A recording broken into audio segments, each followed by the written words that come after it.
ಇಲ್ಲಿ ಯಾವುದೇ ಮುಚ್ಚುಮರೆ ಇಲ್ಲ, ಯಾರನ್ನು ಮೆಚ್ಚಿಸುವ ಪ್ರಶ್ನೆ ಇಲ್ಲವೇ ಇಲ್ಲ. ನೇರ ಪ್ರಶ್ನೆ, ನೇರ ಉತ್ತರ. ಇದು ಜನಮನ. ನಾನು ಚಿದಾನಂದ್ ಪಟೇಲ್. RCB ಕಪ್ ಗೆಲ್ತು, ಆದರೆ ಕರ್ನಾಟಕದಲ್ಲಿ 11 ಸಾವುಗಳಾದವು. ಯಾರು ಹೊಣೆ? ಸರ್ಕಾರ ಹೊಣೆಯಾ? ಪೊಲೀಸ್ ಇಲಾಖೆ ಹೊಣೆಯಾ? ಇಂಟೆಲಿಜೆನ್ಸ್ ಹೊಣೆಯಾ? ಯಾರು ಹೊಣೆ? ಈ ಸಾವಿಗೆ ಯಾರು ಹೊಣೆ? ಒಂದು ಆಡಳಿತ ಮಾಡ್ತಕ್ಕಂಥ ಸರ್ಕಾರ ಫ್ಯಾನ್ ಬೇಸನ್ನು, ವೋಟ್ ಬೇಸನ್ನು ಮಾಡ್ಕೊಳ್ಳಿಕ್ಕೆ ಹೋದರೆ ಏನೆಲ್ಲ ಅವಘಡ ಆಗುತ್ತೆ ಅನ್ನೋದಕ್ಕೆ ಇದು ಸ್ಪಷ್ಟವಾದ ಉದಾಹರಣೆ. ಈ ರಾಜ್ಯದಲ್ಲಿ ಒಂಥರ ಅರಾಜಕತೆ ಸೃಷ್ಟಿಯಾಗಿದೆ ಅನ್ನೋ ರೀತಿಯಲ್ಲಿ ಇರ್ತಕ್ಕಂಥದ್ದು. ತಮಗೆ ಗೊತ್ತಿರ್ಬೋದು, ಇವತ್ತು ಪೊಲೀಸ್ ಕಮಿಷನರಿಂದ ಹಿಡಿದು ಅನೇಕ ಅಧಿಕಾರಿಗಳು ಸಸ್ಪೆಂಡ್ ಆಗಿರ್ತಕ್ಕಂಥದ್ದು. ಸರ್ಕಾರದಲ್ಲಿ ಎಲ್ಲೊಂದು ಕಡೆ ಸಮನ್ವಯತೆ ಕೊರತೆ ಇರ್ತಕ್ಕಂಥದ್ದು. ಸರ್ಕಾರ ನಡೆಸ್ತಿರೋರು DK ಶಿವಕುಮಾರ ಅಥವಾ ಸಿದ್ದರಾಮಯ್ಯ ಅಂತೇಳಿ ಚರ್ಚೆ ಕೂಡ ಆರಂಭ ಆಗಿರ್ತಕ್ಕಂಥದ್ದು. ಇಲ್ಲಿ ಯಾರು ಹೊಣೆ ಅನ್ನೋದ್ರ ಬಗ್ಗೆ ನಾವು ರಚನಾತ್ಮಕವಾಗಿ ಚರ್ಚೆ ಆಗಬೇಕಾಗಿದೆ.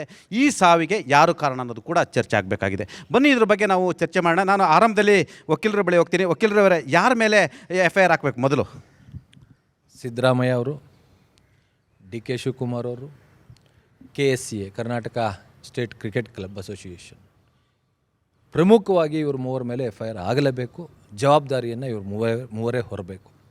ನಿನ್ನೆ ನಾವೆಲ್ಲ ಕೋರ್ಟಲ್ಲಿ ನಾನು ನೋಡ್ತಾ ಇದ್ದೆ. ಪ್ರಪ್ರಥಮವಾಗಿ ಯಾಕೆ ಸಿದ್ದರಾಮಯ್ಯವರು ಹೇಳ್ತೀನಿ ಅಂದರೆ, 2:13 ಮಧ್ಯಾಹ್ನ ನಾನು ಕೋರ್ಟಲ್ಲಿದ್ದೆ. ಕೋರ್ಟಲ್ಲಿ ಲಂಚ್ ಅವರ್ಸು. ಸಿದ್ದರಾಮಯ್ಯವರಿಗೆ ಒಂದು ಟ್ವೀಟ್ ಮಾಡಿದ್ದೀನಿ. ನೀವು ಅವ್ರ ಟ್ವೀಟನ್ನು ನೋಡಿಬೇಕಾದ್ರೆ ಟ್ವೀಟ್ ಮಾಡಿದ್ದೀನಿ, ಇಲ್ಲಿ ಜನಸಂದಣಿ ಜಾಸ್ತಿ ಆಗ್ತಾಯಿದೆ. 2:13 ಈ ತುಳಿತ ನಡೆದದ್ದು 4 ಗಂಟೆಗೆ ಜನಸಂದಣಿ ಜಾಸ್ತಿ ಆಗ್ತಾಯಿದೆ.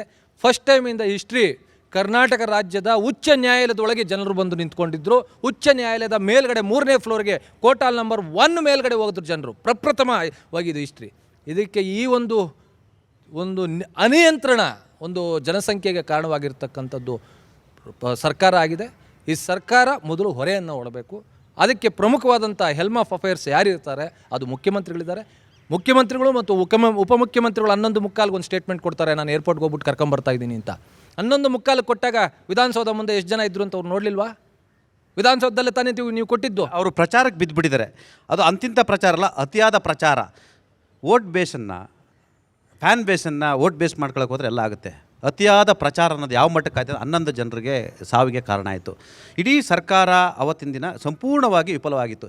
ಸರ್ಕಾರ ಇದೆಯಾ ಅಂತೇಳಿ ಈ ರಾಜ್ಯದ ಜನಸಾಮಾನ್ಯರು ಕೇಳಿದ್ರು, ರಾಜಕೀಯ ಪಕ್ಷಗಳಲ್ಲ, ಜನಸಾಮಾನ್ಯರು ಕೇಳ್ತಾರೆ ಸರ್ಕಾರ ಇದೆಯಾ ಅಂತೇಳಿ. ರಘು ದೊಡ್ಡೇರವರೇ, ಸರ್ಕಾರ ಇದೆಯಾ? ನೀವು ಕಾಂಗ್ರೆಸ್ ನಾಯಕರಾಗಿ ಹೇಳ್ಬಿಡಿ, ಪ್ರಾಮಾಣಿಕ ಒಬ್ಬ ನಮ್ಮಂಥ ಸಾರ್ವಜನಿಕರಾಗಿ ಸಾಮಾನ್ಯ ವ್ಯಕ್ತಿಯಾಗಿ ಈ ರಾಜ್ಯದಲ್ಲಿ ಸರ್ಕಾರ ಇದೆಯಾ? ಅದನ್ನು ಪ್ರಾಮಾಣಿಕವಾಗಿ ಮಾತಾಡೋ ವಿಚಾರ ಅಲ್ಲ. ನಾನು ಪಕ್ಷದ ಕಾರ್ಯಕರ್ತನಾಗೆ ಪ್ರಾಮಾಣಿಕವಾಗಿ ಮಾತಾಡ್ತೇನೆ. ನೋಡಿ, ಅವತ್ತು ಸರ್ಕಾರ ಇದ್ದಿದ್ದಕ್ಕೆ 5 ಲಕ್ಷ ಜನ ಬಂದಿದ್ರೂ ಕೂಡ ಯಾವುದೇ ಒಂದು ಸಣ್ಣ ಪಿನ್ ಪಾಯಿಂಟ್ ಪೇನನ್ನು ಆಗದೇ ಇರತಕ್ಕಂಥ ಒಂದು ಕಾರ್ಯಕ್ರಮವನ್ನು ಆಯೋಜಿಸಿದ್ದು ಕರ್ನಾಟಕ ಸರ್ಕಾರದ ಹೆಮ್ಮೆ. ಮೊದಲನೇದಾಗಿ ಯಾವುದೇ ಒಂದು ಸಣ್ಣ ಅಹಿತಕರ ಘಟನೆ ಕೂಡ ನಡೀಲಿಲ್ಲ. 5 ಲಕ್ಷ ಜನ ವಿಧಾನಸೌಧದ ಸರೌಂಡಿಂಗಲ್ಲಿ ಇದ್ರೂ ಕೂಡ ಒಂದು ಸಣ್ಣ ಘಟನೆ ಕೂಡ ನಡೆದಿಲ್ಲ. ಅದು ಸರ್ಕಾರದ ಜವಾಬ್ದಾರಿ. ಈಗ ನೀವೊಂದು ಪ್ರಶ್ನೆಯನ್ನು ಕೇಳಿದ್ರಿ, ಈ 11 ಸಾವಿಗೆ ಕಾರಣ ಯಾರು ಅಂತೇಳಿ. 11 ಸಾವಿಗೆ ಕಾರಣ ಯಾರು ಅಂತೇಳಿ FIR ಫೈಲ್ ಮಾಡಿದ್ದೇವೆ, ಆಲ್ರೆಡಿ ಅರೆಸ್ಟ್ ಮಾಡಿದ್ದೇವೆ. KSCA ಮತ್ತು RCB ಏನು ಮ್ಯಾನೇಜ್ಮೆಂಟ್ ಇದೆ, ಅವರು ಸರ್ಕಾರದ ಪರ್ಮಿಷನ್ನೇ ತೆಗೆದುಕೊಳ್ದಿರ್ತಕ್ಕಂಥ ನಡೆಸಿರ್ತಕ್ಕಂಥ ಕಾರ್ಯಕ್ರಮಕ್ಕೆ ನಾವು ಆಲ್ರೆಡಿ FIR ಹಾಕಿದ್ದೇವೆ ಮತ್ತು ಅರೆಸ್ಟ್ ಮಾಡಿದ್ದೇವೆ. ಇದು ಸರ್ಕಾರ ಫಸ್ಟ್ ಟೈಮ್ ಇಷ್ಟು ದೊಡ್ಡ ಗಣ್ಯ ವ್ಯಕ್ತಿಗಳನ್ನು ಅರೆಸ್ಟ್ ಮಾಡಿರ್ತಕ್ಕಂಥದ್ದು ಕಾಂಗ್ರೆಸ್ ಸರ್ಕಾರದ ದಿಟ್ಟ ನಡೆ ಮತ್ತು ತಾಕತ್ತಿನ ನಡೆ. ದಮ್ಮು ತಾಕತ್ತನ್ನು ತೋರಿಸಿರ್ತಕ್ಕಂಥದ್ದು ಕಾಂಗ್ರೆಸ್ ಸರ್ಕಾರ. ಆ ತಾಕತ್ತನ್ನು BJP ಸರ್ಕಾರದ ಅವಧಿಯಲ್ಲಿ ತೋರ್ಸೋಕ್ಕಾಗಿಲ್ಲ. ಆ ತಾಕತ್ತನ್ನು ತೋರಿಸಿದ್ದೇವೆ ನಾವು. ಇದು ಸರ್ಕಾರ ಇದೆ ಅನ್ನೋದಕ್ಕೆ ಸಾಕ್ಷಿ. ಅಭಿಮಾನದ ಅತಿರೇಕ, ಅಂಧಾಭಿಮಾನ. ಅಭಿಮಾನಿಗಳು ಯಾವ ಮಟ್ಟಕ್ಕಿದ್ರು ಅಂತೇಳಿ ಬಹುಶಃ ಅವತ್ತು ಪರಿಸ್ಥಿತಿ ನೋಡಿದರೆ ಎಲ್ರಿಗೂ ಅರ್ಥ ಆಗೋದು. ಇದನ್ನು ಸರ್ಕಾರ ಅರ್ಥ ಮಾಡ್ಕೊಳ್ಳೇ ಇಲ್ಲ. ಯಾಕಂತೇಳಿದ್ರೆ ಹಿಂದಿನ ದಿನ ರಾತ್ರಿ 2:15 ಗಂಟೆ ತನಕ ಇಡೀ ಬೆಂಗಳೂರಲ್ಲಿ ಹುಚ್ಚೆದ್ದು ಕುಣಿದಿದ್ರು. ಒಳ್ಳೆ ಅಭಿಮಾನಿಗಳಿದ್ದಾರೆ, ಕೆಟ್ಟ ಅಭಿಮಾನಿಗಳಿದ್ದಾರೆ, ಅತಿರೇಕದ ಅಭಿಮಾನ ಕೂಡ ಇರ್ತಕ್ಕಂಥದ್ದು. ಆದರೆ ಸರ್ಕಾರಕ್ಕೆ ಯಾಕೆ ಇದು ಗೊತ್ತಾಗಲಿಲ್ಲ? ಏನಿದು ಅತಿಯಾದ ಸರ್ಕಾರ? ಎಲ್ಲೊಂದು ಕಡೆ RCB ಕಪ್ಪು ಗೆದ್ದಿದ್ದು ಯಾರು ಹೇಳಿ? ಆಟಗಾರರು ಗೆದ್ದರು. ಆದರೆ ಇಲ್ಲಿ ಕಾಂಗ್ರೆಸ್ಸರಿಗೆ ಏನಾಯಿತು ಅಂದರೆ, ಇದೆಲ್ಲ ಓಟಾಗಿ ಪರಿವರ್ತನೆ ಆಗಿಬಿಡ್ತದೆ, ವೋಟ್ ಬ್ಯಾಂಕ್ ಆಗಿಬಿಡ್ತದೆ. ಸುಮ್ಮನೆ ಮಾತಾಡೋ, ಸುಮ್ಮನೆ ನಾನು ಮಾತಾಡೋ, ನೀವು ಮಾತಾಡಬಾರ್ದು. ಸಮಾಧಾನ. ಈಗ ರಘು ಅವರು ಮಾತಾಡಿದ್ರು, ನಾವು ಅವರಿಗೆ ಅವಕಾಶವನ್ನು ಕೊಟ್ವಿ. ಇವತ್ತು ರಾಮ್ ಅವರೇ, ನೀವು ಮಾತಾಡಿ. ಇವರೇನು ಪಾಕಿಸ್ತಾನದಿಂದ ಗೆದ್ಕೊಂಡೇನು ಬಂದಿಲ್ಲ. ಇವತ್ತು ರಾಜ್ಯ ಸರ್ಕಾರ ಅಷ್ಟೊಂದು ಸಂಭ್ರಮ ಮಾಡಬೇಕು, ಮುಂಚೆ ಮುನ್ನೆಚ್ಚರಿಕೆ ತಗೋಬೇಕಾಯ್ತು. ಮುನ್ನೆಚ್ಚರಿಕೆ ತೊಗೊಳ್ದಾರೆ ಸರ್. ಇಷ್ಟು ಜನ ಸಾವಿಗೆ ಕಾರಣರಾದಂಥ ಕಾಂಗ್ರೆಸ್ ಅವರಿಗೆ ಅವ್ರ ತಲೆಯಲ್ಲಿ ಒಂದೇ ಒಂದಿತ್ತು, ನಮ್ಮ ಮಕ್ಕಳನ್ನ ಹೋಗಿ ಆಟಗಾರರ ಜೊತೆಲಿ ಫೋಟೋ ತೆಗಿಸ್ಬೇಕು, ಫೋಟೋ ಸೆಷನ್ ಮಾಡಿಸ್ಬೇಕು ಅಂತ. ಅವ್ರಿಗೆ ಯಾವತ್ತೂ ವಿಧಾನಸೌಧ ಕಾರ್ಯಕ್ರಮ ಏನ್ರಿ ಅದು? ಏನ್ರಿ ಇದು ಕತೆ? ಪ್ರೋಟೋಕಾಲ್ ಗೊತ್ತಿದ್ಯಾ ಕಾಂಗ್ರೆಸ್ ಅವ್ರಿಗೆ? ಏನ್ರಿ ಇಲ್ಲ, ಪ್ರೋಟೋಕಾಲ್ ಇತ್ತು. 14 ಜನ ಮೇಲೆ ಬರಬಾರ್ದು ಅಂತಿತ್ತು. ಎಲ್ಲ ಅವ್ರ ಮಕ್ಕಳು ಮೊಮ್ಮಕ್ಕಳು ಮಕ್ಕಳು ಎಲ್ಲರೂ ಜಮೀರು ನಿಮ್ಮ ಬಿಜೆಪಿ ಯಾರು ಹೋಗಿರ್ಲಿಲ್ವಾ? ಸಿದ್ದರಾಮಯ್ಯನ ಮಕ್ಕಳು ಮೊಮ್ಮಕ್ಕಳೆಲ್ಲ ಬಂದ್ಬಿಟ್ರಲ್ಲಿ. ನಾನಿವತ್ತು ಈ ಕಾಂಗ್ರೆಸ್ ಅವ್ರಿಗೆ ಹೇಳ್ತೇನೆ, ನಿಮಗೆ ರಾಜ್ಯದ ಅಭಿವೃದ್ಧಿ ಬೇಕಾಗಿಲ್ಲ. ನಿಮಗೆ ರಾಜ್ಯದ ಅಭಿವೃದ್ಧಿ ಆಗಲಿ, ಬೆಂಗಳೂರಿನ ಅಭಿವೃದ್ಧಿ ಬೇಕಾಗಿಲ್ಲ. ರಾತ್ರೆಲ್ಲ ಪಟಾಕಿ ಹಚ್ಚಿದ್ರು, ಇದೇ ದೇಶ ಸಂಭ್ರಮ ರಾಜ್ಯ ಸಂಭ್ರಮ ಮಾಡ್ತಾ ಇದೆ ಅಂತ ಭಾವಿಸಿದ್ರು. ಆ ಸಂಭ್ರಮ ಭಾವನೆಯಲ್ಲಿ ಇದೆಲ್ಲ ಓಟಾಗಿ ಪರಿವರ್ತನೆ ಆಗ್ತದೆ. ಓಟಿಗಾಗಿ ನಾವು ಈ ಜನರನ್ನ ಪರಿವರ್ತನೆ ಮಾಡ್ಕೋಬೋದು ಅನ್ನೋ ಆಸೆಯಿಂದ ಈ ಜನ ಮಾಡಿದ್ರೇನು. ಕಾಂಗ್ರೆಸ್ನವರು ಒಂದು ಕೆಟ್ಟ ಸಂಪ್ರದಾಯ ತಪ್ಪು ಮಾಡಿರ್ತಕ್ಕಂಥದ್ದು. ಸಿದ್ದರಾಮಯ್ಯನವರು ಉಪಮುಖ್ಯಮಂತ್ರಿಗಳು ಮತ್ತು ಹೋಮ್ ಮಿನಿಸ್ಟ್ರು ನಾಮಕಾವಸ್ಥೆ ಹೋಮ್ ಮಿನಿಸ್ಟ್ರು. ಅವ್ರಿಗೆ ಹೋಮ್ ಮಿನಿಸ್ಟರ್ ಪದವಿ ಇಲ್ಲ. ಈ ರಾಜ್ಯದಲ್ಲಿ ಸುಮಾರು ಜನ ಹೋಮ್ ಮಿನಿಸ್ಟರ್ ಇದ್ದಾರೆ.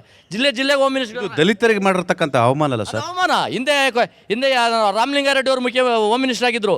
ಅದಕ್ಕೆ ಕೆಂಪಯ್ಯನವ್ರು ತಂದು ಅದಕ್ಕೆ ಆಡಳಿತಾಧಿಕಾರಿ ಅಥವಾ ಅವರು ಸಲಹೆಗಾರ ಅಂತ, ಗೌರವ ಸಲಹೆಗಾರ ಅಂತ ಇಟ್ಟಿದ್ರು. ಎಲ್ಲೋದ್ರು ಕೆಂಪಯ್ಯ ಅವರು ಹೋಯ್ತು, ಅವ್ರ ಕತೆ ಮುಗಿದಿದೆ. ಇವತ್ತಿನ ರಾಜ್ಯ ಸರ್ಕಾರದಲ್ಲಿ ನಮ್ಮ ಒಬ್ಬ ದಲಿತ ಗೃಹ ಮಂತ್ರಿ ಆಗಿದ್ದಾರೆ. ಗೃಹ ಮಂತ್ರಿಗೆ ಸ್ವತಂತ್ರ ಕೊಟ್ಟಿಲ್ಲ. ಅವ್ರಿಗೆ ಯಾವುದೇ ರೀತಿ ಡಿಸಿಷನ್ ತಗೊಳ್ಳೋ ಅಧಿಕಾರ, ಹೋಮ್ ಮಿನಿಸ್ಟರ್ ಆಗುತ್ತೋ ಕೆಲಸ ಅದು. ಹಂಗಾಗಿ ಇವತ್ತು ಕಾಂಗ್ರೆಸ್ನವರು ಏನು ಅಪಹಾನಿ ಆಗ್ತಾ ಇದೆ, ಅವ್ರಿಗೆ ಸತ್ಯ ಮಾತಾಡ್ಬೇಕನ್ನೋದು ಗೊತ್ತಾಗ್ತಾ ಇಲ್ಲ. ಈಗ ಹಂಗಾಗಿ ನೇರ ಹೊಣೆ ಕಾಂಗ್ರೆಸ್ ಸರ್ಕಾರ ಅಂತೀರಾ? ಕಾಂಗ್ರೆಸ್ ಸರ್ಕಾರದ ಮುಖ್ಯಮಂತ್ರಿಗಳು, ಉಪಮುಖ್ಯಮಂತ್ರಿಗಳು ಇದಕ್ಕೆ ನೇರ ಹೊಣೆ. ಉಪಮುಖ್ಯಮಂತ್ರಿಗಳು ಹೋಗಿ HALಂದ ಅವ್ನು ಕರ್ಕೊಂಡು, ಏರ್ಪೋರ್ಟಿಂದ ಕರ್ಕೊಂಡು ಏನೋ ನೋಡಿ, ನಾವು ಕಾಂಗ್ರೆಸ್ ಅವ್ರಿಗೆ ಗೆದ್ದುಬಿಟ್ಟಿದ್ದೀವಿ RCB ಅಂತ ಬಂದಿದ್ದಾರೆ. ಕಾಂಗ್ರೆಸ್ ಸರ್ಕಾರದಲ್ಲದು, ಅದು ಆಟಗಾರರು ಆಡಿರ್ತಕ್ಕಂಥ ಆಟ. ನಾವು ಗೌರವ ಕೊಡ್ತೀವಿ. ಮಾತಾಡ್ತೀನಿ. ಭಾರತ ಕ್ರಿಕೆಟ್ ನಿಯಂತ್ರಣ ಮಂಡಳಿ ಅನ್ನೋದು ಅದೊಂದು ಚಾರಿಟಿ, ಅದು ಖಾಸಗಿ ಸಂಸ್ಥೆ. RCB ಅನ್ನೋದು ಕೂಡ ಅದೊಂದು ಖಾಸಗಿ ಕ್ಲಬ್ಬು. ಹಣ ಎಲ್ಲ ಆ ಕ್ಲಬ್ಬಿಗೆ ಹೋಗೋದು. DRGO ಅಂತೇಳಿ ಅದು ಖಾಸಗಿ ಸಂಸ್ಥೆ, ಇಂಗ್ಲೆಂಡ್ ಮೂಲ ಇರ್ತಕ್ಕಂಥದ್ದು. IPL ನಡೆಸ್ತಕ್ಕಂಥದ್ದು ಭಾರತ ಕ್ರಿಕೆಟ್ ನಿಯಂತ್ರಣ ಮಂಡಳಿ. ನಿಮಗೆ ಗೊತ್ತಿರಲಿ, ಅವರು ಆದಾಯ ತೆರಿಗೆಯನ್ನು ಕೂಡ ಕಟ್ಟಿಲ್ಲ. ಈ ದೇಶದಲ್ಲಿ ಚಾರಿಟಿ ಹೆಸರಿನಲ್ಲಿ ಅವರು ನಿಯಂತ್ರಣ ಮಾಡ್ತಾರೆ. ಪಾಪ ಅಭಿಮಾನಿಗಳು ಈ ಸತ್ಯವನ್ನು ಗೊತ್ತಿಲ್ಲ. ಇಂಥ ಒಂದು ಖಾಸಗಿ ಕ್ಲಬ್ ಗೆದ್ದಂಥ ಕಪ್ಪನ್ನು ಒಂದು ಸರ್ಕಾರ ವಿಜೃಂಭಣೆಯಿಂದ ಆಚರಿಸುತ್ತೆ. ಅಂಧರ ವಿಶ್ವಕಪ್ ನಡೀತು, ಕರ್ನಾಟಕದವರಿದ್ದರು. ಕರ್ನಾಟಕದಲ್ಲಿ ಕ್ರೀಡೆಯನ್ನು ಬೆಳೆಸಲಿಕ್ಕೆ ಭಾಳಷ್ಟು ಅವಕಾಶಗಳಿದೆ, ಸರ್ಕಾರ ಮಾಡಲ್ಲ.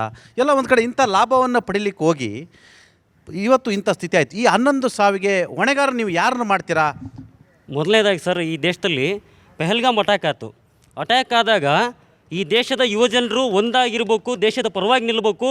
ಒಂದು ಕೋಮುವಾದ ಅಥವಾ ಮತೀಯ ಮೂಲಭೂತವಾದಂಥ ಇವತ್ತು ಈ ಇದು ಏನು ಭಯೋತ್ಪಾದಕತೆ ಕೆಲಸ ನಡೀತೈತಲ್ಲ, ಅದನ್ನು ನಿಯಂತ್ರಣ ಮಾಡಬೇಕಾದಾಗ ಫಸ್ಟ್ ಟೈಮ್ ನಾವು ದೇಶ ಒಂದಾಗಿರಬೇಕಾಗಿತ್ತು. ಪಾಕಿಸ್ತಾನದ ಏನು ಭಯೋತ್ಪಾದನೆ ಕೃತ್ಯದ ವಿರುದ್ಧ ಅವತ್ತು ಕೇಂದ್ರ ಸರ್ಕಾರ IPLನ್ನು ಅದು ಸ್ಟಾರ್ಟ್ ಮಾಡಿದರು. IPLನ್ನು IPL ಬ್ಯಾನ್ ಮಾಡ್ಬೋದಾಗಿತ್ತು. IPL ಸ್ಟಾರ್ಟ್ ಯಾರೇ ಮಾಡಿದ್ದು? IPL ಸ್ಟಾಪ್ ಆಗಿತ್ತಾ? ನಿಮ್ಗೆ ಹೇಳಕ್ಕೆ ಒಂದು ಸ್ವಲ್ಪ ನೈತಿಕತೆ ಇಲ್ಲರಿ. ಸ್ಟಾರ್ಟ್ ಮಾಡಿದ್ಯಾರು? ಹೌದಾ? ಅವರು ಉತ್ತರ ಭಾರತದಲ್ಲಿ ಅದು ಸ್ಟಾರ್ಟ್ ಮಾಡಿದ್ರು. ಅಂದರೆ ಯುವಕರಿಗೆ ಇವರು ತಮ್ಮ ವೈಫಲ್ಯಗಳನ್ನು ಮುಚ್ಕೊಳ್ಳೋಕೆ ಅವತ್ತು ಸ್ಟಾರ್ಟ್ ಮಾಡಿದರು. ಅದ್ರ ಜೊತೆಗೆ ಈ ಕರ್ನಾಟಕದ ಮಾತಾಡೋಣ ಬರ್ತಾನೆ. ಇವತ್ತು ವಿಜಯೋತ್ಸವ ಆಚರಣೆ ಮಾಡುವಾಗ ತಾವು ದಯವಿಟ್ಟು ಇಬ್ಬರು, ಅಂದರೆ ಇವತ್ತು ಕೇಂದ್ರ ಸರ್ಕಾರದ ಆಡಳಿತ ಮಾಡೋ ಪಕ್ಷ ಆಗಿರ್ಬೋದು, ರಾಜ್ಯ ಸರ್ಕಾರ ಆಡಳಿತ ಪಕ್ಷ ಆಗಿರ್ಬೋದು, ಅವರಿಗೆ ಒಂದು ನೈತಿಕತೆ ಇರಬೇಕು. ಒಂದು ಖಾಸಗಿ ಸಂಸ್ಥೆಯನ್ನು, ಒಂದು ಖಾಸಗಿ ಫ್ರಾಂಚೈಸಿಯನ್ನು ಬ್ರ್ಯಾಂಡ್ ಅಂಬಾಸಿಡರ್ ಮಾಡೋದಕ್ಕೋಸ್ಕರ ಅದೇನು ಮದ್ಯ ಮಾರಾಟದ ಒಂದು ಫ್ರಾಂಚೈಸಿಯನ್ನು ಬ್ರ್ಯಾಂಡನ್ನು ಏನು ಅದು ಬ್ರ್ಯಾಂಡ್ ಎಕ್ಸ್ಪೋಸ್ ಮಾಡೋಕ್ಕೋಸ್ಕರ ಒಂದು ಖಾಸಗಿ ಕಾರ್ಯಕ್ರಮ ವಿಧಾನಸೌಧ ಮೆಟ್ಟಲ್ಲಿ ಮಾಡ್ತಾರಂದ್ರೆ ಅದು ಎಂಥ ಅಧಪತನದ ವಿಚಾರ. ನಾವು ಇವತ್ತು ಏನಾಗೈತೆ, ಪ್ರಜಾಪ್ರಭುತ್ವ ಅಂದರೆ ನೀವು ಅದನ್ನು ಮಾಡಿದ್ರೆ ನಾವು ಇದನ್ನು ಮಾಡಿದ್ವಿ ಅಂದರೆ ನಮ್ಮಲ್ಲಿ ನೈತಿಕತೆ ನಮ್ಮಲ್ಲಿ ಇಲ್ಲ ಫಸ್ಟು. ಆ ನೈತಿಕತೆ ಇಲ್ದಂದ್ರೆ ಕಾಂಗ್ರೆಸ್ BJP ಕಾಂಗ್ರೆಸ್ ಮೇಲೆ ಆರೋಪ ಮಾಡುತ್ತೆ ಹೊರತು ಇವತ್ತು ಖಾಸಗಿ ಫ್ರಾಂಚೈಸಿಯನ್ನು ಪ್ರಮೋಟ್ ಮಾಡೋ ವಿಚಾರದಲ್ಲಿ ರಾಜ್ಯ ಸರ್ಕಾರನೂ ಫೇಲ್ ಆಗೈತಿ. ಈ ದೇಶದ ಐಕ್ಯತೆಯನ್ನು ಸಾಧಿಸಬೇಕಾಗಿದ್ದಂಥ ಸಂದರ್ಭದಲ್ಲಿ ಪೆಹಲ್ಗಾಮ್ ಅಟ್ಯಾಕದಲ್ಲಿ ಅವರು IPLನ್ನು ಸ್ಟಾರ್ಟ್ ಮಾಡಬಹುದಾಯಿತು. ಅದು ಸಹ ಕೇಂದ್ರ ಸರ್ಕಾರದ ವೈಫಲ್ಯ. ಸತೀಶ್ ಅವರೇ, ಆಮ್ ಆದ್ಮಿ ಪಾರ್ಟಿ ಪ್ರೊಟೆಸ್ಟ್ ಬೇರೆ ಮಾಡ್ತಾ ಇದ್ದೀರಾ, ಆಯಿತಾ? ಯಾರು ಹೊಣೆ? ಈಗ ಕಾಂಗ್ರೆಸ್ನವರು ರಾಜ್ಕುಮಾರ್ ಸತ್ತಂತದ್ದು ನೆನಪು ಮಾಡ್ತಿದ್ದಾರೆ. ಅವತ್ತು ಕೂಡ ರಾಜ್ಯದಲ್ಲಿ ಅರಾಜಕತೆ ಆಗಿತ್ತು, ಕುಮಾರಸ್ವಾಮಿ ಅವರು ಅಧಿಕಾರದಲ್ಲಿದ್ದರು ಅಂತ ಹೇಳ್ತಿದ್ದಾರೆ. ಮತ್ತು ಪೆಹಲ್ಗಾಮ್ ಅಟ್ಯಾಕ್ ಆಗಿತ್ತಲ್ಲ, ಅವತ್ತು ಯಾಕೆ ನೀವು ರಾಜೀನಾಮೆ ಕೊಡಲಿಲ್ಲ ಅಂತ ಹೇಳ್ತಿದ್ದಾರೆ. ಒಟ್ಟಾರೆ ಇಲ್ಲಿಯ ಅವತ್ತಿನ ಅರಾಜಕತೆಗೆ ಯಾರು ಕಾರಣ ಗೊತ್ತು? ಅಂಧ ಅಭಿಮಾನಿಗಳಿರ್ತಾರೆ, ಅತಿರೇಕದ ಅಭಿಮಾನಿಗಳಿರ್ತಾರೆ, ಹುಚ್ಚು ಅಭಿಮಾನಿಗಳಿರ್ತಾರೆ, ಪ್ರೀತಿಯ ಅಭಿಮಾನಿಗಳಿರ್ತಾರೆ. ಅಭಿಮಾನ ಅತಿರೇಕಕ್ಕೆ ಹೋದರೆ ವಿಧಾನಸೌಧ ಪರಿಸ್ಥಿತಿ ಏನಾಯಿತು ಅಂತ ಎಲ್ಲರಿಗೂ ಗೊತ್ತು. ವಿಧಾನಸೌಧ ವೇದಿಕೆಯಲ್ಲಿ 14 ಜನಕ್ಕೆ ಪ್ರೋಟೋಕಾಲ್ ಅವರು ಕೊಟ್ಟರೆ ಇವರು 140 ಜನ ಇದ್ದರು. ನೋಡಿ, ಇವಾಗ ಇದಕ್ಕೆ ಸಂಪೂರ್ಣ ಹೊರೆಯನ್ನು ರಾಜ್ಯ ಸರ್ಕಾರ ಹೊರಬೇಕಾಗ್ತದೆ. ಯಾಕಂತ ಹೇಳಿದ್ರೆ ನೋಡಿ, ನೀವು ಹೇಳಿದಾಗೆ ಖಾಸಗಿ ಕಾರ್ಯಕ್ರಮ ನೋಡ್ರಿ, IPL ಅಂತಕ್ಕಂಥದ್ದು ಒಂದು ಹಣಕ್ಕಾಗಿ ಆಡ್ತಕ್ಕಂಥ ಒಂದು ಇದು ಹರಾಜು ಹಾಕ್ಕೊಂಡು ಇವತ್ತು ಅಲ್ಲಿ ಪ್ರಾದೇಶಿಕತೆ ಎಲ್ಲಿದೆ? ಇವತ್ತೆಲ್ಲ ಮಕ್ಮಲ್ ಟೋಪಿ ಆಗ್ತಾ ಇದ್ದಾರೆ ಜನಗಳಿಗೆ. ಈ ಮ್ಯಾನೇಜ್ಮೆಂಟ್ಗಳಲ್ಲಿ ಯಾವ್ಯಾವ ಪಕ್ಷದವರು ಇದ್ದಾರೆ? ICCI ಅಲ್ಲಿ ಯಾರು ಕೂತಿದ್ದಾರೆ, BCCI ಅಲ್ಲಿ ಯಾರು ಕೂತಿದ್ದಾರೆ, ಸ್ಟೇಟ್ ಕ್ರಿಕೆಟಲ್ಲಿ ಯಾರು ಕೂತಿದ್ದಾರೆ?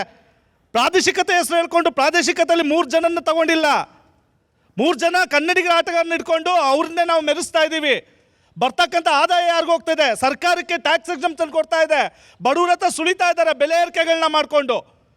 ಇವರು ಯಾವ್ಯಾವುದರಲ್ಲಿ ಲಾಭ ಮಾಡ್ತಾ ಇದ್ದಾರೆ? ಪ್ರಚಾರದಿಂದ ಹಿಡಿದು A to Z. ಇವತ್ತು ಹಳ್ಳಿಗಾಡುವರೆಗೂ ಇದು ಅಧ್ವಾನ ಎದ್ದೋಗಿದೆ. IPL ಬೆಟ್ಟಿಂಗ್ ಆಡ್ಕೊಂಡು ಹುಡುಗರು ತಮ್ಮ ಜೀವನಗಳನ್ನ ಕಳ್ಕೊತಾ ಇದ್ದಾರೆ. ಬೆಟ್ಟಿಂಗ್ ದಂಧೆ ನಡೀತಾ ಇದೆ, ಸಾವಿರಾರು ಕೋಟಿ.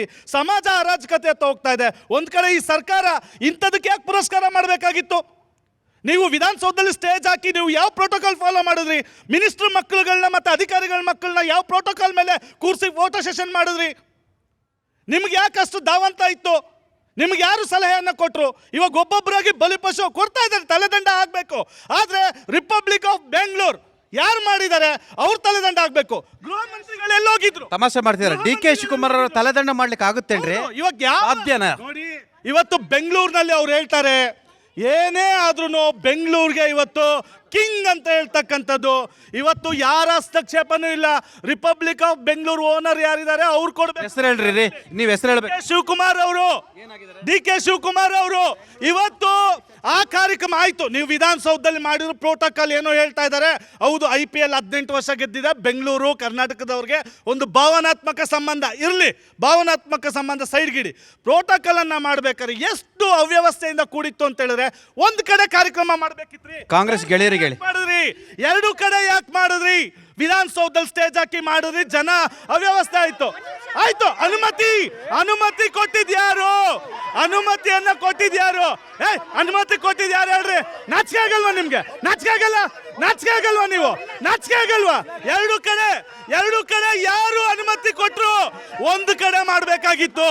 ಇವರ ಪ್ರಚಾರಕ್ಕೆ ಮೇಡಮ್, ಈ 11 ಜನರ ಸಾವಿಗೆ ಯಾರು ಹೊಣೆ? ಖಂಡಿತವಾಗ್ಲೂ ರಾಜ್ಯ ಸರ್ಕಾರ, ಅದರಲ್ಲೂ ವಿಶೇಷವಾಗಿ DCM ಅಂತ ಅನ್ನಿಸ್ಕೊಂಡಿರುವಂತ DK ಶಿವಕುಮಾರ್ ಅವರು ನೈತಿಕ ಹೊಣೆ ಹೊತ್ತಲೇಬೇಕು. ಯಾಕೆ ಅಂತ ಹೇಳಿದ್ರೆ, ಒಂದು ಕಡೆ ಅವರು ತಮ್ಮ ರೀಲ್ಸಿಗಾಗಿ ಒಂದು ಪ್ರಚಾರವನ್ನ ಮಾಡ್ತಾರೆ. ನಾವು ಏರ್ಪೋರ್ಟ್ ಇಂದ ಬರ್ಮಾಡ್ಕೊಂಡು ಒಂದು ವಿಧಾನಸೌಧದ ವೇದಿಕೆ ಮೇಲೆ ನಾವು ಆಹ್ವಾನವನ್ನ ಮಾಡಿ ಅವರಿಗೆ ಸನ್ಮಾನ ಮಾಡ್ತೀವಿ ಅಂತ ಹೇಳಿ.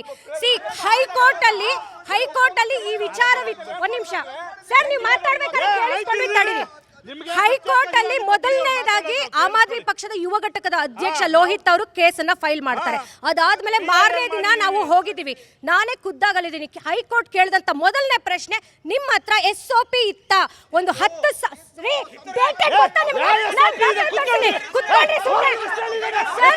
ಇವರ ಒಂದು SOP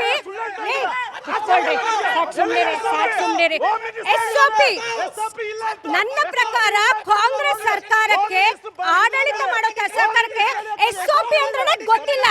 ಒಂದು ಕಾರ್ಯಕ್ರಮ, ವಿನಾಯಕ್ ಸಮಾಧಾನ. ಒಂದು ಕಾರ್ಯಕ್ರಮ ಕೋರ್ಟ್ ಅಲ್ಲೇ ಹೇಳಿದ್ದಾರೆ. SOP ಇಲ್ಲ ಅಂತೇಳಿ ನ್ಯಾಯಾಲಯದಲ್ಲಿ ಅಡ್ವೊಕೇಟ್ ಜನರಲ್ ಅವ್ರಿಗೆ ಪ್ರಶ್ನೆ ಮಾಡಿದ್ದಾರೆ ಜಡ್ಜ್ನವರು. ಮೊದಲನೇದು, ಇವರು ಇವತ್ತು ಪ್ರೊಡ್ಯೂಸ್ ಮಾಡ್ತಾ ಇದ್ದಾರೆ SOP ನಾವು ಕೊಟ್ಟಿದ್ದೀವಿ ಅಂತ. ಡೇಟೆಡ್ ಗೊತ್ತಾ ಸರ್? 5ನೇ ತಾರೀಕು. I will show you the records. 5ನೇ ತಾರೀಕು ಸರ್ಕಾರದಿಂದ SOP ಅಂದ್ರೆ ಘಟನೆ ಆಗಿರೋದ್ ಮೇಲೆ, 11 ಜನ ಸತ್ತ ಮೇಲೆ, ಅವ್ರ ಹೆಣ ಬಿದ್ದ ಮೇಲೆ ಒಂದು SOP ನ ಕಳಿಸುವಂತಹ ಆಡಳಿತ ಸರ್ಕಾರ. ನಾಚಿಕೆ ಆಗ್ಬೇಕು ಇವರಿಗೆ. ಎಸ್ ಮೇಡಮ್, ಜಯಮರೆ, ಇಷ್ಟಕ್ಕೆಲ್ಲ ಯಾರು ಹೊಣೆ? ಸರಿಗ ಸರ್ಕಾರದೊಳಗಡೆ ಒಂದೇ ದಿನದಲ್ಲಿ ತಗೊಳ್ಳೋವಂಥ ಅವಶ್ಯಕತೆ ಇರಲಿಲ್ಲ. ಸರ್ಕಾರನೂ ಒಂದು ಕಡೆ ಹೊಣೆ ಆಗಿರುತ್ತೆ. ಯಾಕೆ ಅಂದರೆ ಸರ್ಕಾರ ಬೆಳಿಗ್ಗೆನೇ ಮಾಡಬೇಕು ಅನ್ನೋದಿಲ್ಲ, ರಾತ್ರಿ ಎಲ್ಲ ಹುಚ್ಚಿದ ಜನ ಕುಣಿತಾ ಇದ್ರು. ಜೊತೆಗೇನಿದೆ 2 ಕಡೆ ಕಾರ್ಯಕ್ರಮ. ಅಲ್ಲಿ ಕಂಠೀರವ ಸ್ಟೇಡಿಯಮಲ್ಲಿ ಎಲ್ಲ ಬಾಗಿಲನ್ನ ಮುಚ್ಚಿ ಒಂದು ಬಾಗಿಲನ್ನ ತೆಗೆಸಿದ್ರಲ್ಲ, ಇದು ಯಾವ ಕಾನೂನು? ಯಾವಿದು? ಜನ ಆಗ್ತಿದ್ದಾಗೆ ಬಾಗಿಲು ತೆಗೆದಿದ್ರೆ ಹೋಗಿರ್ತಾ ಇದ್ರು. ಇದು ಸರ್ಕಾರಗಳು ಏನು ಮಾಡ್ತವೆ? ಅಲ್ಲಿ ನೋಡಿದ್ರೆ ಪಹಲ್ಗಾಮು ಇದನ್ನ ಮಾಡಿ ಹೆಸರು ತಗೊಳಕ್ಕೆ ಅವ್ರು ನೋಡ್ತಾರೆ, ಜನರನ್ನ ಕರೆಕೊಡ್ತಾರೆ. ಇಲ್ಲಿ ಏನು ಮಾಡ್ತಾರೆ ಇವರು? ಅಧಿಕಾರಿಗಳ ವೈಫಲ್ಯಗಳು ಇದೆ. ಹೇಳ್ತಾ ಇದ್ರು ಸಿದ್ದರಾಮಯ್ಯ ಅವರು, ಗೋವಿಂದರಾಜು ಫೋರ್ಸ್ ಮಾಡಿದ್ರು ಅಂತ. ಈ ಸರ್ಕಾರಕ್ಕೆ ಕೆಟ್ಟ ಹೆಸರುಗಳನ್ನ ತರಲಿಕ್ಕೆ ಹಲವಾರು ಅಧಿಕಾರಿಗಳು ಕೂಡ ಕಾರಣಕರ್ತರಾಗಿರ್ತಾರೆ ಇಲ್ಲಿ. ಅದರಿಂದ